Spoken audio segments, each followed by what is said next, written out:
Salam pemirsa, puji Tuhan, kita boleh bertemu lagi dalam pendalaman Alkitab melalui pelajaran Sekolah Sabat. Kami dari ASI Jakarta selalu siap bersama-sama dengan Anda membahas pendalaman Alkitab yang bisa memberikan inspirasi baru kepada kita semua. Baik, di rumah masing-masing di sini narasumber kita sudah ada Pak Tobing. Apa kabar Pak Tobing? Kabar baik Pak Darwis. Shalom pemirsa yang diberkati Tuhan dimanapun saudara berada. Dan ada juga Pak Fajar. Apa kabar Pak Fajar? Baik Pak Darwis, luar biasa. Diberkati pemirsa dimanapun saudara berada. Baik para pemirsa, sebelum kita mulai diskusi kita, mari kita berdoa yang dipimpin oleh Bapak Fajar. Silakan Pak Fajar. Baik, kita satu dalam doa. Bapa kami yang di surga, pada siang hari ini Tuhan kami datang menghadap kehadirat-Mu mengucapkan syukur dan terima kasih bila mana kami akan membahas satu pelajaran tentang karunia yang Tuhan akan berikan bagi kami. Kiranya Tuhan akan tuntun dari awal hingga akhir supaya kami dapat boleh menyampaikan satu pelajaran yang terbaik yang dapat boleh dipergunakan oleh pemirsa dimanapun mereka berada di dalam menyampaikan kabaran Injil, sehingga kami dapat mempersiapkan umat-umat Tuhan akan kedatangan Engkau yang kedua kali. Kami serahkan di dalam tangan-Mu Yesus Kristus, penebus dan juru selamat kami. Amin. Terima kasih Pak Fajar. Baik pemirsa di rumah, ada topik yang cukup menarik yang akan kita bahas pada saat ini, yang berjudul kemungkinan yang tidak terbatas. Apa ini yang tidak terbatas ini? Apa ini kemungkinan yang tidak terbatas? Biasanya segala sesuatu ada batas, ya, batas kemampuan, batas kebisaan. Tetapi pada minggu ini kita akan pelajari ada kemungkinan yang tidak ada batasnya. Nah, ini mungkin Pak Tobing boleh memberikan gambaran kepada kita semua apa kira-kira yang mencakup topik ini sehingga ada sesuatu yang tidak terbatas. Silakan Pak Tobing. Terima kasih Pak Darwis. Pemirsa yang diberkati Tuhan, ini pelajaran yang sangat baik bagi kita dalam satu minggu ini. Seperti yang disampaikan Pak Darwis tadi, kalau dari kacamata manusia, banyak hal yang selalu ada batasnya. Tetapi ini dikatakan bahwa ada hal-hal atau ada pekerjaan pelayanan yang menurut ukuran manusia itu tidak mungkin, tetapi ternyata menjadi mungkin, menjadi tidak terbatas. Oleh karena apa? Oleh karena seperti dikatakan di ayat hafalan kita 1 Korintus 12 ayat 11, tetapi semuanya ini dikerjakan oleh Roh yang satu dan yang sama. Mengapa menjadi tidak terbatas? Karena yang mengerjakannya satu, yaitu Roh itu. Roh mana? Roh Kudus. Bagaimana cara kerjanya? Yang memberikan karunia kepada tiap-tiap orang secara khusus. Jadi Roh itu memberikan karunia kepada kita masing-masing secara khusus, ya seperti yang dikehendakinya. Jadi ada karunia yang diberikan Tuhan kepada kita bukan untuk kehendak kita, tetapi dengan kehendak Roh itu. Itu akan menjadi sesuatu yang sangat berkuasa sekali oleh karena Roh yang mengerjakan. Nah, untuk apa ini dikerjakan? Tujuannya kan untuk bersaksi, ya, untuk bersaksi. Dan bersaksi ini bukan sebuah dikatakan bersaksi bukanlah karunia roh khusus yang hanya dimiliki oleh beberapa orang, tetapi ini panggilan kepada setiap orang. Dan luar biasanya bahwa kalau ada orang yang ragu, tidak tahu cara bersaksi, dikatakan jelas di awal ini dikatakan bahwa Tuhan tidak memanggil orang yang sudah terkualifikasi, artinya bukan orang yang sudah tersertifikasi, yang sudah teruji, ya, bukan, tetapi apa yang ada pada kita, Tuhan berikan karunia, Allah yang memenuhi kualifikasi itu, ya. Allah yang memenuhi kualifikasi itu. Asalkan kita dikatakan apa? Kalau kita mau mengasingkan diri untuk Allah, maka Tuhan mengaruniakan, Dialah yang memenuhi kualifikasi itu. Ke situ Pak Darwis pelajaran kita satu minggu ini. Terima kasih Pak Tobing. Sepertinya karunia yang diberikan itu juga bermacam-macam Pak.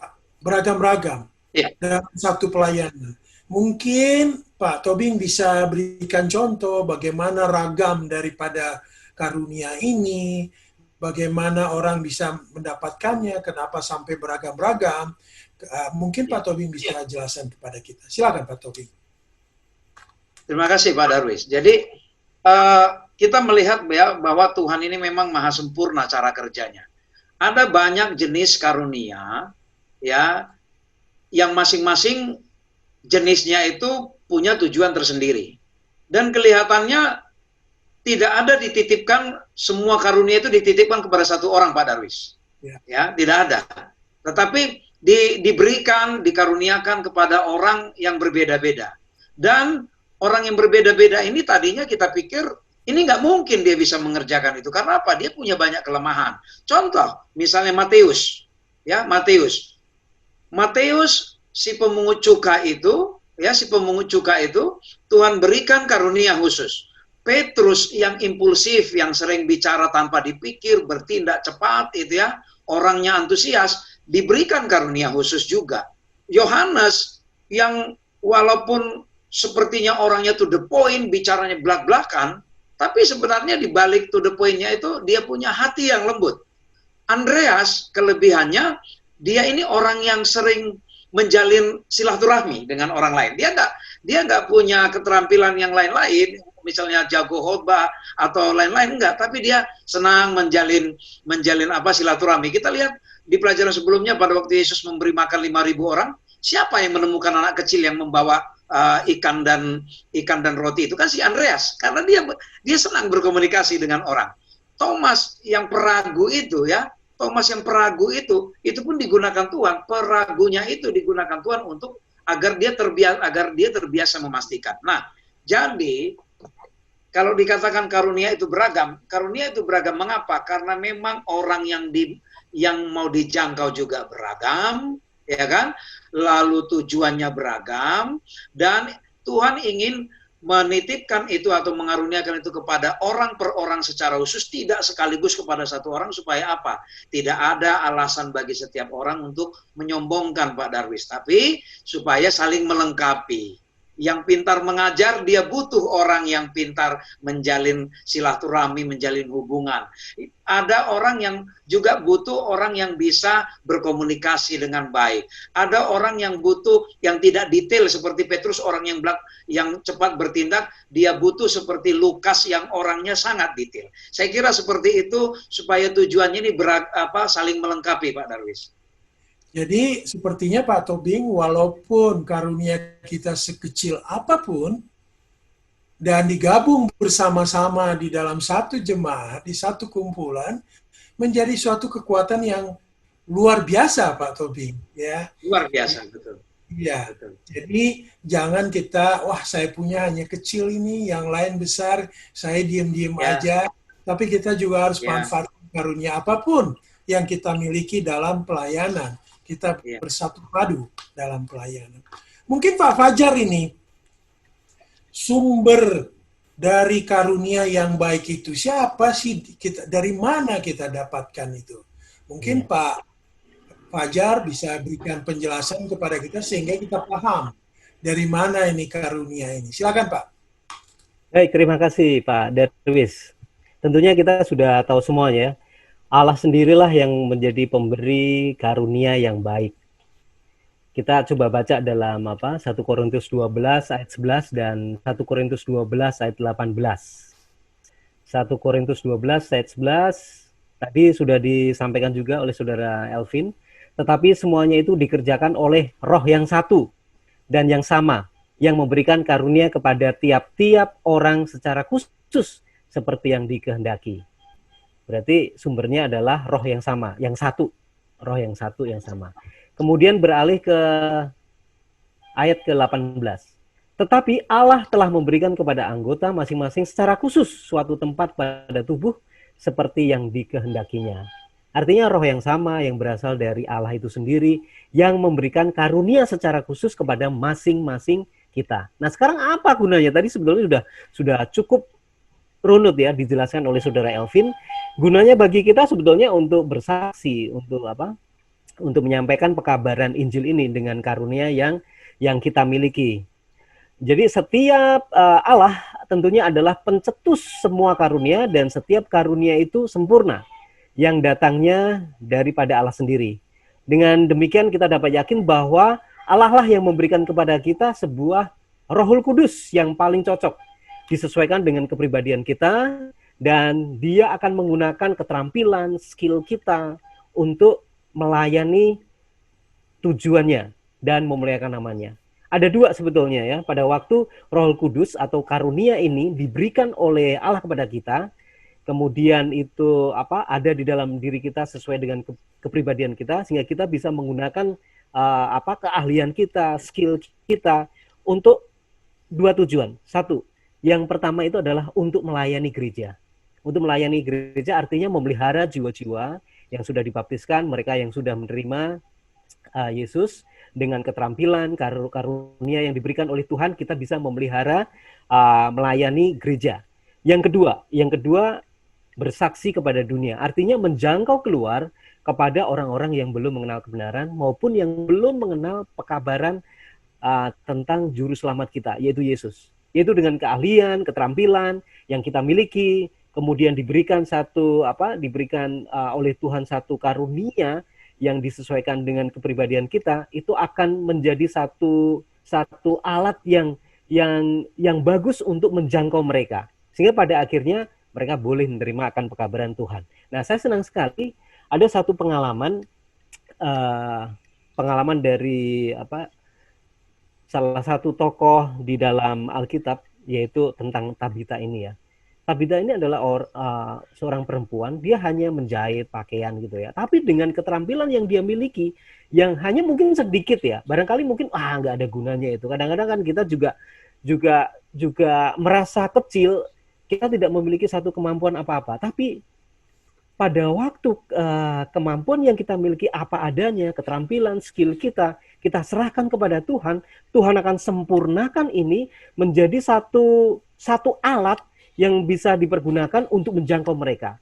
Dan pada akhirnya memang Tabita bisa menjangkau, disenangi oleh banyak orang, menjahit pakaian, dan ini menjadi satu sarana pekabaran ini bisa masuk ke beberapa orang-orang, termasuk mungkin orang-orang Yunani ya pada waktu itu.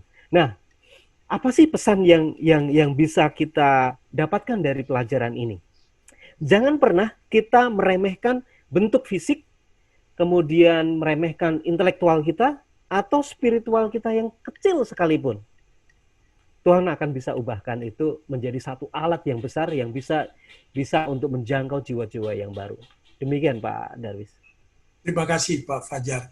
Jadi sekecil apapun karunia yang kita miliki, kalau kita sungguh-sungguh menggunakannya, itu menjadi kuasa menjangkau orang lain. Luar biasa Pak Fajar. Mungkin Pak Tobing ini kasih gambaran kepada kita, apa sih sebetulnya tujuan dari karunia-karunia rohani yang kita dapatkan. Tujuan utamanya apa ini Pak Tobing? Mungkin Pak Tobing bisa uraikan, sehingga kita semua, pemirsa juga boleh mendapatkan pengertian yang lebih jelas. Silakan Pak Tobing. Baik. Jadi ayat kuncinya adalah di 1 Korintus 12 ayat 7. Tetapi kepada tiap-tiap orang dikaruniakan penyataan roh untuk kepentingan bersama. Penyataan roh dalam bahasa lain manifestasi dari roh itu. Jadi karunia-karunia itu diberikan sebagai manifestasi dari kehadiran atau eksistensi Roh Kudus. Jadi untuk kalimat berikutnya adalah untuk kepentingan bersama. Jadi sebenarnya ini yang kita harus sadari, bahwa karunia rohani yang ada pada kita itu bukan digunakan untuk kepentingan sendiri, Pak Darwis. Itu harus untuk kepentingan bersama, di situ kuncinya. Ya, di situ kuncinya, kepentingan bersama, tidak boleh untuk kepentingan sendiri. Kalau saya misalnya, saya punya karunia berbicara, atau Pak Darwis misalnya punya karunia memberi, atau karunia yang lain, karunia berdoa, karunia melayani, atau yang lain-lain, itu tidak boleh untuk kepentingan sendiri, harus untuk kepentingan bersama. Jadi yang dimaksud kepentingan bersama itu untuk siapa? Itu untuk membangun jemaat Tuhan, untuk membantu pekerjaan pelayanan, pekerjaan Tuhan. Jadi apakah ada karunia menolong, melayani, memberi memberitakan, mengajar, memotivasi, memberi dan lain-lain, ya. Atau ada orang yang ngertinya hanya ramah aja ya, suka menegur, menyapa orang, lalu berbelas kasihan gitu ya. Dia gampang kasihan ke orang lalu bantu, gampang kasih, dia nggak tahu mengajar, nggak tahu lain-lain. Tapi itu semua ya, itu semua dikatakan tujuannya untuk memajukan pekerjaan Tuhan. Nah, ada sering yang bertanya-tanya, sama nggak sih karunia rohani dengan talenta, gitu ya, atau bakat alam? Kan sering orang bertanya seperti itu. Ada perbedaan yang signifikan antara karunia rohani dengan talenta. Orang yang mengenal Tuhan maupun yang tidak mengenal Tuhan itu dipercayakan Tuhan bakat atau talenta, ya. Itu dipercayakan Tuhan bakat atau talenta. Tapi bakat alami atau talenta menjadi disebut karunia rohani jika digunakan untuk memuliakan Tuhan. Tapi bakat atau talenta bukan disebut karunia rohani kalau tujuannya untuk kemuliaan diri sendiri, hanya untuk keuntungan diri sendiri. Di situ perbedaannya. Ya, jadi supaya bisa kita bedakan, mau berdosa, mau tidak berdosa, mau kenal Tuhan, mau tidak kenal Tuhan, dikasih semua bakat, dikasih semua talenta sama Tuhan. Tapi tidak semua talenta disebut karunia rohani. Bagaimana supaya bakat dan talenta menjadi karunia rohani? Caranya itu terletak di cara dan di mana itu dimanifestasikan. Yaitu caranya yaitu kita gunakanlah itu untuk kemuliaan Tuhan, untuk pekerjaan Tuhan. Nah, jadi saudara-saudara sekalian, saya kira kita semua diberi karunia rohani, terutama ada di sini ada penekanan khusus ya, ada karunia-karunia khusus kepada orang-orang yang sudah diasingkan untuk jabatan-jabatan di gereja, supaya ini benar-benar diterima, benar-benar dipertanggungjawabkan, dimanifestasikan sebagai penyataan roh. Ya, sebagai penyataan roh. Siapapun adalah sangat baik jika berkenan menerima jabatan pelayanan di gereja. Tetapi sekali kita menerima jabatan itu, kita harus ingat bahwa itu dikatakan untuk membantu setiap anggota dalam menemukan karunia rohani dan mengajar mereka untuk menggunakan karunia ini untuk membangun tubuh Kristus. Jadi, jangan kita biarkan karunia rohani melalui jabatan itu kita biarkan tidak ngapa-ngapain kita, tidak mengerjakan tugas pelayanan kita, yang penting jabatannya sudah di tangan kita. Tidak boleh seperti itu. Itu nanti ditarik Tuhan, itu bukan lagi menjadi karunia rohani. Saya kira itu pelajaran dari hari ini, Pak Darwis. Ya, jadi sepertinya kalau kita lihat pada situasi saat ini dengan COVID-19, maka pelayanan gereja saya kira akan membuktikan bahwa memang ada banyak karunia di gereja itu, sehingga semua bekerja sama ya, untuk coba membantu yang anggota lain, bersama-sama menghadapi apa yang sekarang tantangan yang sangat luar biasa. Mulai dari pekerjaan, kehilangan, mulai dari pencarian berhenti, dan segala macam. Memang ini suatu tantangan buat karunia-karunia yang kita miliki di gereja, sehingga gereja itu boleh tetap berlangsung dengan baik, karena gereja itu adalah satu pelayanan untuk Tuhan. Baik Pak Fajar, mungkin kita coba lebih lanjut ini. Bagaimana kita menemukan karunia-karunia kita? Bagaimana saya tahu, oh ini karunia saya. Apa ini? Apakah saya akan kembangkan ini? Bagaimana saya melaksanakannya dalam pelayanan di gereja? Silakan Pak. Terima kasih Pak Darwis. Ini pertanyaan menarik sekali ya. Bagaimana caranya kita bisa menemukan karunia-karunia kita masing-masing? Nah, ini caranya bagaimana kita bisa menemukan. Nah, tapi yang menjadi dasar utama dulu, kita boleh kita membahas satu sedikit bahwa karunia ini memang diberikan oleh Allah ya, diberikan oleh Allah. Dan ini memang dijanjikan. Kita akan coba baca ayat di dalam 2 Korintus 20 sampai 22. 2 Korintus 1 ayat 20 22. Sebab Kristus adalah ya bagi semua janji Allah.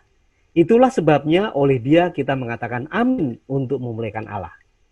Saya garis bawahi ya, bagi semua janji Allah. Sebab Kristus adalah ya bagi semua janji Allah. Jadi janji Allah ya. Kemudian ayat yang ke-21, sebab dia yang telah meneguhkan kami bersama-sama dengan kamu di dalam Kristus adalah Allah yang telah mengurapi, memeteraikan tanda miliknya atas kita dan yang memberikan Roh Kudus di dalam hati kita sebagai jaminan dari semua yang telah disediakan untuk kita. Jadi Tuhan Allah sendiri yang memeteraikan tanda miliknya, dan kita adalah milik Tuhan. Dia memberikan satu janji dan itu ditepati. Dia memberikan memberikan anaknya yang tunggal, itu ditepati, dan dia akan memberikan Roh Kudus maupun karunia kepada masing-masing kita. Ada satu ayat yang perlu digarisbawahi di sini ya. Sebagai jaminan dari semua yang telah disediakan untuk kita. Artinya semuanya itu sudah disediakan oleh Tuhan, tinggal kita meminta. Jadi Allah menyediakan satu Roh Kudus, kemudian karunia bagi semua orang disesuaikan dengan kepribadian masing-masing, tinggal kita yang meminta. Nah, bagaimana caranya kita bisa menemukan karunia-karunia Allah ini? Ada dua jawabannya. Yang pertama adalah dengan iman kita. Yang kedua adalah doa. Melalui iman dan doa itu yang akan yang pada waktu kita memohon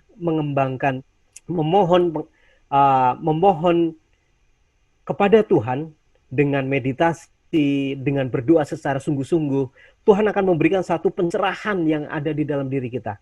Kita melihat kemampuan diri kita, oh ya, saya memiliki satu keterampilan yang ini aja. Biarlah boleh ini diserahkan kepada Tuhan. Tuhan akan menyempurnakan kemampuan yang kita miliki, skill kita atau keterampilan kita. Nah, disitulah karunia-karunia itu bisa dikembangkan untuk menjangkau orang lain.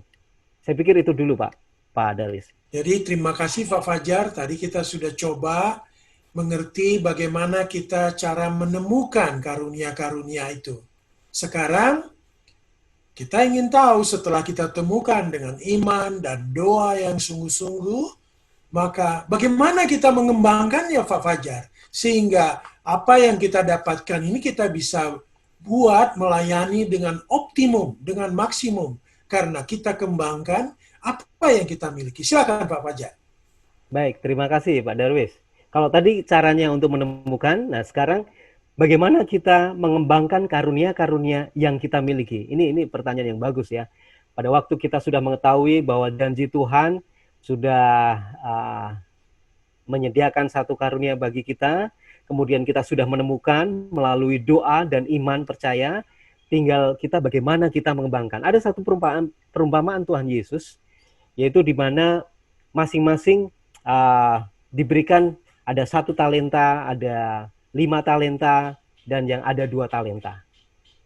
Kita sebetulnya tidak berfokus kepada pemberi talenta ini, kemudian kita juga tidak fokus kepada berapa banyak yang mereka terima, namun kita bisa mengambil satu pelajaran, pada waktu mereka menerima talenta yang diberikan oleh Tuhan, itu apa yang harus dilakukan dengan talenta yang ada. Nah, pada waktu perumpamaan disampaikan, orang yang menerima talenta ini bisa mengembangkan dengan mendapatkan 5 talenta. Kemudian yang 2 dia kembangkan menjadi 4, double ya. Artinya itu berkembang dengan baik.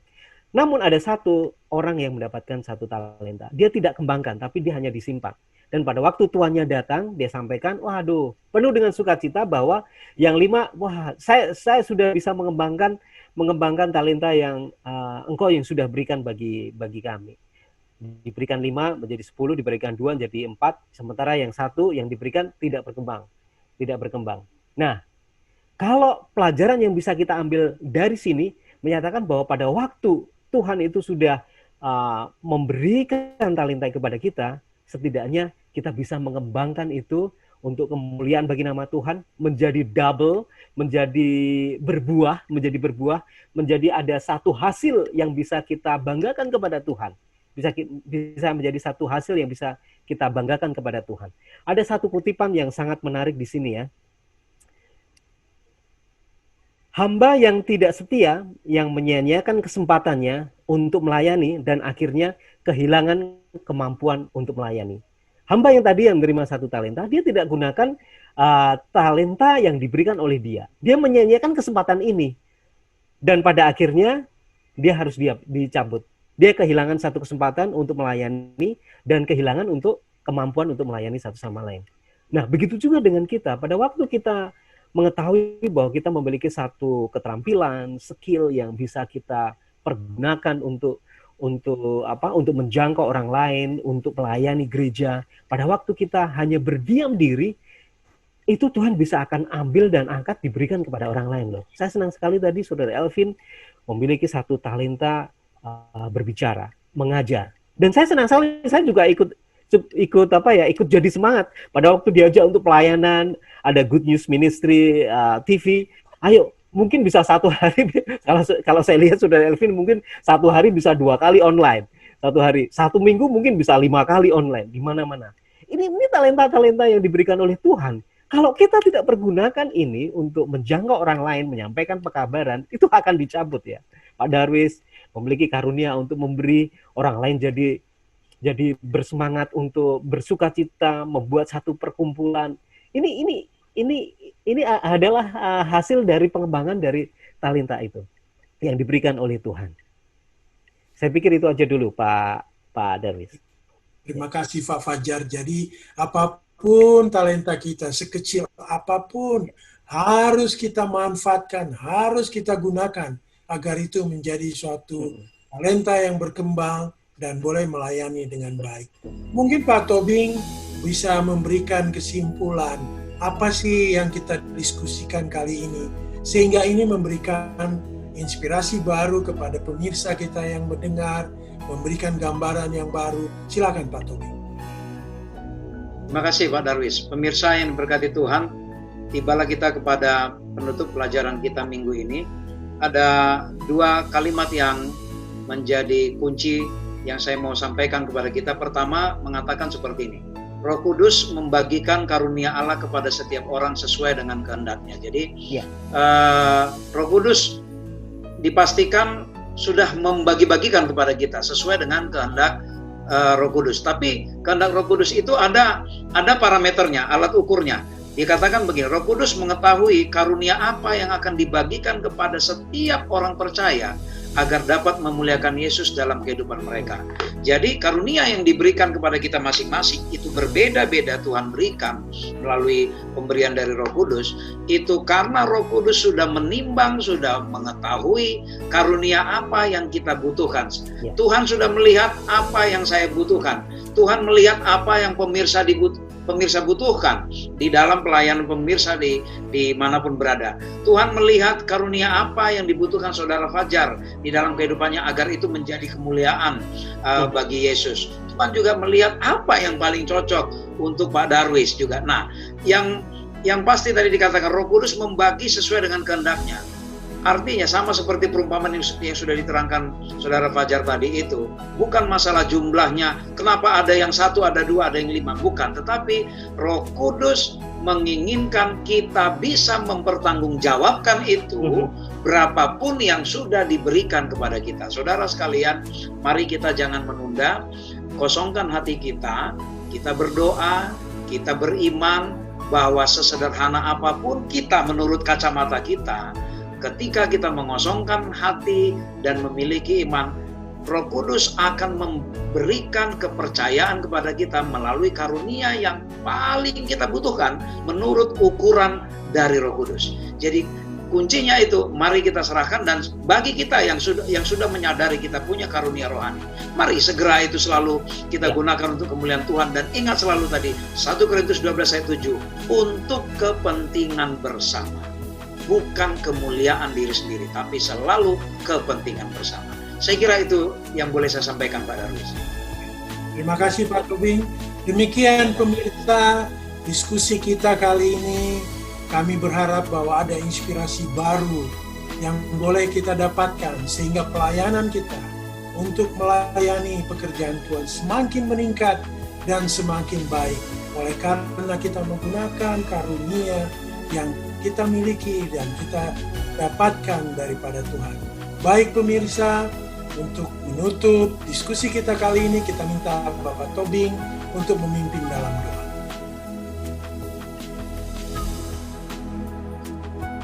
Ya Allah Bapa di surga, Engkau membuka pengertian kami bahwa Roh Kudus membagi-bagikan karunia rohani kepada kami sesuai dengan kehendak-Mu Tuhan. Dan Engkau menginginkan itu agar kami membagi-bagikannya kepada orang lain, sehingga semua yang merasakannya, semua yang menerima karunia yang Tuhan titipkan kepada kami, itu boleh melihat kehidupan Tuhan melalui kami. Biarlah ya Tuhan, melalui pelajaran ini kami diyakinkan bahwa Engkau Allah yang maha mengerti, yang maha tahu karunia apa yang paling cocok bagi kami. Dan kami menyadari bahwa tidak ada yang tidak berharga di hadapan-Mu Tuhan, karena semua kami berharga di hadapan-Mu Tuhan. Semua kami Engkau inginkan menjadi alat Tuhan untuk membawa pekabaran ini. Biarlah ya Tuhan, kami semua yang ada di studio maupun di tempat masing-masing bisa menjadi perpanjangan tangan Tuhan, membawakan berita-berita yang baik kepada orang banyak, sehingga nama Tuhan semakin dikenal dan mereka rindu untuk menerima Engkau sebagai juru selamat pribadi. Terima kasih Tuhan, kami sudah berdoa melalui Yesus yang sudah mati menebus kami dari dosa. Amin.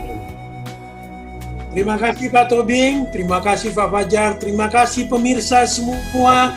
Tuhan memberkati. Kita bertemu kembali ke episode berikutnya. Terima kasih. Tuhan memberkati. Tuhan berkati.